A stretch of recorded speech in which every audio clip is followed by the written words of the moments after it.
Saya Giovanni Marmata, saya dari Prodi Sarjana Terapan Sanitasi Lingkungan tingkat 1B. Di sini saya ingin membahas bab 9, hidup doa dalam keluarga. Pengertian doa, orang Kristen adalah orang yang memiliki kepercayaan bahwa Yesus adalah seorang penyelamat. Doa merupakan hal yang wajib dan hal pokok. Doa dalam kehidupan Kristen tampil dalam keanekaragaman bentuk yang menakjubkan. Friedrich Helderich mengatakan bahwa doa sebagai daya hening jiwa individu yang saleh. Selain itu, doa juga dikatakan sebagai ucapan liturgi dari pertemuan raya umat.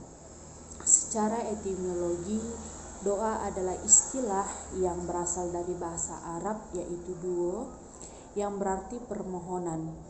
Dalam arti sempit, doa ini mengatur kepada tindakan permohonan atau syarat. Doa dapat diartikan juga sebagai komunikasi manusia dengan Tuhan. Melalui doa, manusia berusaha membangun komunikasi dan hubungan yang baik dengan Allah. Dalam kitab suci, Yesus sendiri sudah menunjukkan dan memberikan contoh. Yesus juga sudah mengajarkan praktik doa yang baik, bagaimana cara doa yang baik kepada kita. Doa merupakan suatu dialog yang terjadi antara manusia dengan Allah. Manusia dapat berbicara dengan Allah sesuai dengan apa yang dipikirkan manusia dan apa yang kita rasakan sendiri. Dapat menyampaikan isi pikiran dan hati kita, baik secara pribadi maupun bersama-sama. Suatu komunikasi kepada Allah, sarana yang dapat membantu manusia untuk menumbuhkan keutuhan kehidupannya. Yang kedua adalah keluarga. Hidup berkeluarga menjadi berkat karena adanya perkawinan, antara melalui perkawinan sebuah keluarga itu terbentuk. Sebuah persekutuan yang terbentuk antara laki-laki dan perempuan yang berjuang pada kelahiran anak dan juga pendidikan anak. Inilah yang disebut dengan keluarga. Pendidikan anak dimulai dari keluarga. Keluarga adalah sekolah dan gereja tempat pembinaan awal anak, bukan sekolah atau lingkungan bermain. Ruasnya sebuah masyarakat kemungkinan besar terjadi terutama karena luasnya keluarga. Pentingnya peran keluarga dalam penanaman nilai-nilai iman dan kemanusiaan tidak dapat dipungkiri. Melalui hal itu, Periksa Perserikatan Bangsa PBB berkaitan mengucapkan 15 Mei sebagai Hari Keluarga Internasional. Dalam Gereja Katolik sendiri, keluarga merupakan bagian terpenting dalam mendidik iman anak, karena keluarga adalah gereja kecil di tengah masyarakat dan merupakan sekolah pertama yang utama bagi anak. Kehidupan iman dalam keluarga yang sangat sederhana adalah berdoa bersama. Arti doa bersama dalam keluarga ialah seorang anak diibaratkan sebagai sebuah pohon yang bila akarnya sudah dibangun dengan kuat, maka pohon tersebut akan tumbuh dengan baik, dengan kuat dan tidak akan mudah tumbang. Membentuk iman anak yang kokoh dapat dilakukan dengan menanamkan nilai-nilai kekristenan pada diri anak melalui doa bersama keluarga. Harapannya supaya nilai kekristenan yang diajarkan dapat menuntun anak kepada perilaku hidup yang mencerminkan kedewasaan imannya. Doa dapat dimengerti sebagai komunikasi antara manusia dan Allah. Melalui doa, manusia berusaha membangun komunikasi yang baik dengan Allah. Melalui doa, umat beriman dapat melihat dan menghubungkan bagaimana yang berada dari hidup mereka dan mencapai sebuah keutuhan batin tertentu. Nah, di sini saya akan menjelaskan manfaat doa bersama dalam keluarga. Yang pertama itu, doa bersama dapat memberikan kesan dan tampak mendalam yang takkan terhapus di hati anak-anak. Yang kedua, doa bersama dalam keluarga menambahkan kekuatan dan kebersatuan keluarga serta membangun keluarga ambil bagian dalam kuasa Allah sendiri.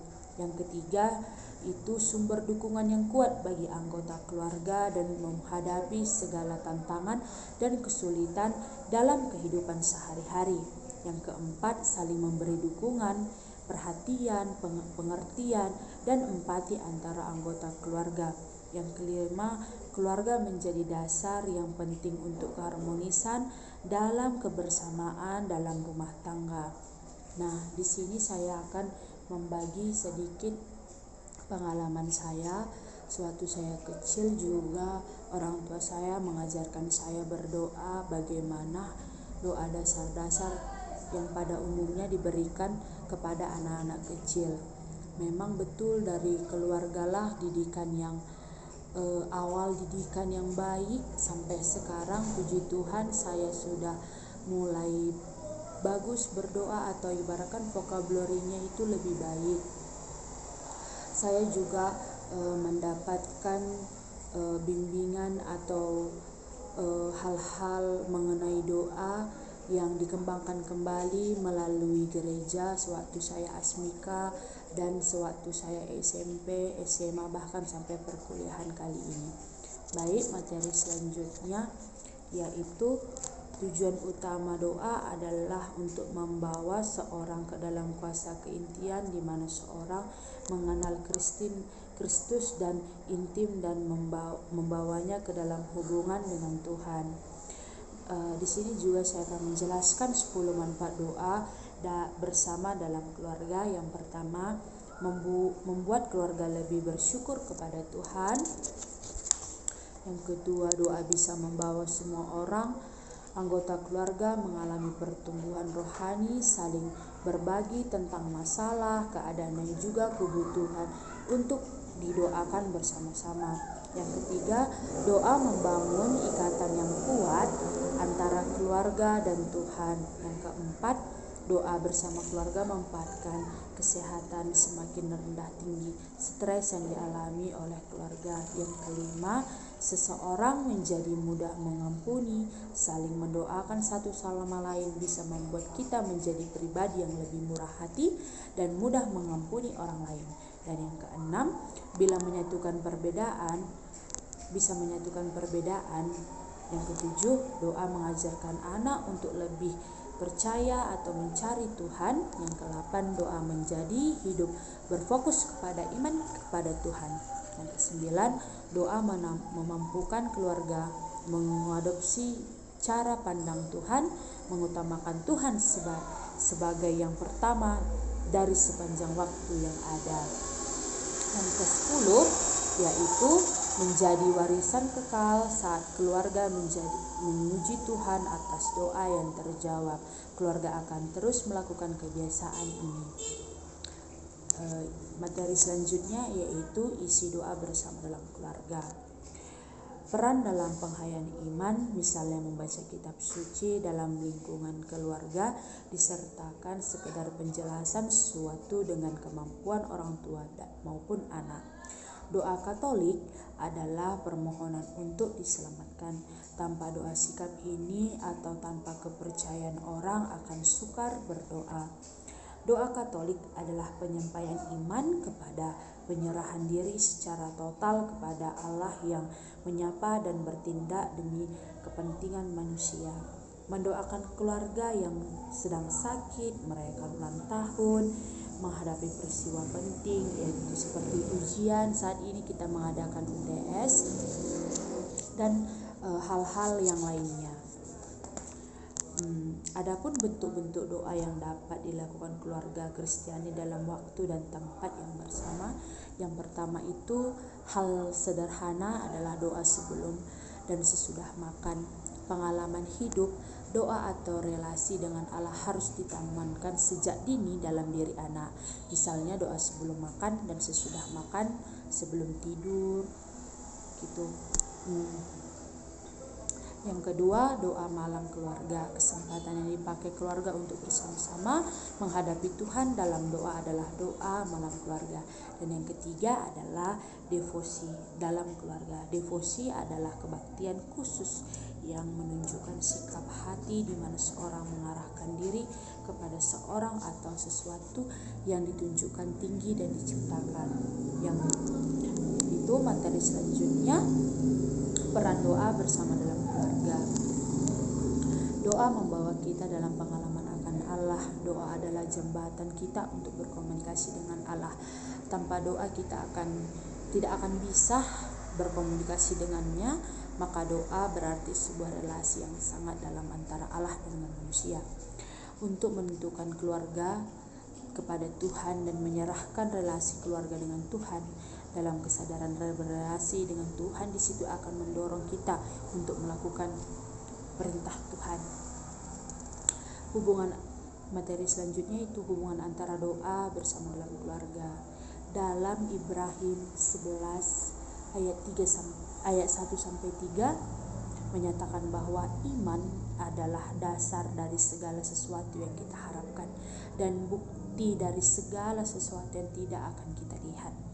Dalam doa bersama, orang tua mengajarkan anak untuk selalu bersyukur, berpasrah hanya kepada Tuhan, kerendahan hati untuk menerima segala yang dikehendaki oleh Tuhan. Materi yang terakhir adalah tentang doa bersama dalam keluarga. Kesulitan dan tantangan yang penting sering ditemui dalam keluarga adalah adanya kesulitan mencari waktu untuk dapat berkumpul bersama. Hal ini dikarenakan adanya kesulitan, kesibukan dari masing-masing anggota keluarga melalui dari bangun tidur, membereskan rumah, pergi bekerja serta urusan lainnya. Baik, di sini saya mengambil kesimpulan dengan pengalaman saya. Walaupun kita berdoa kepada Tuhan, meminta kepada Tuhan, mungkin Tuhan belum bisa menjawab. Dan menurut kepercayaan saya,